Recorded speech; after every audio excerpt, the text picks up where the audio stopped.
Hello बच्चों, आइए इस प्रश्न को देखते हैं। माइटोसिस का अध्ययन किया जा सकता है विकल्प ए प्याज की जड़ के शीर्ष में, विकल्प बी टेंड्रिल की जड़ के शीर्ष में, विकल्प सी लहसुन की जड़ के शीर्ष में या विकल्प डी उपरोक्त सभी में। इस प्रश्न की जो मुख्य अवधारणा वह है माइटोसिस। यहाँ पर हम देखेंगे कि माइटोसिस क्या होता है और किस प्रकार किन किन कोशिकाओं में इसे देखा जा सकता है। तो माइटोसिस जो होता है यह एक प्रकार का समसूत्री विभाजन जो होता है उसे ही माइटोसिस कहा जाता है। समसूत्री विभाजन होता है, यह बहुत ही महत्वपूर्ण विभाजन होता है क्योंकि इसी विभाजन के द्वारा मृत कोशिकाओं का प्रतिस्थापन होता है।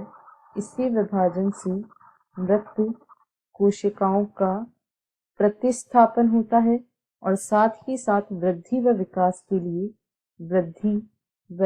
विकास हेतु यह विभाजन बहुत महत्वपूर्ण होता है।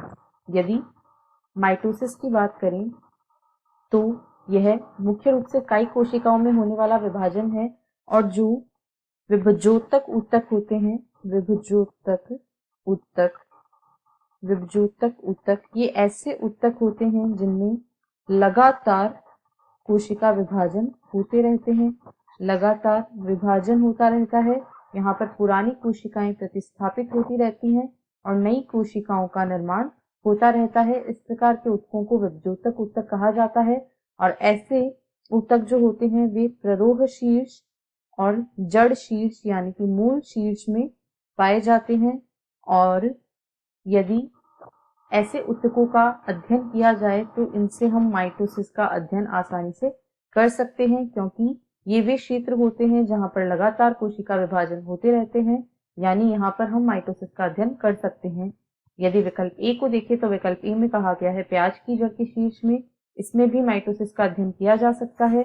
बी में कहा गया है टेंड्रिल की जड़ के शीर्ष में, तो यहाँ से भी माइटोसिस को देखा जा सकता है और उसका अध्ययन किया जा सकता है।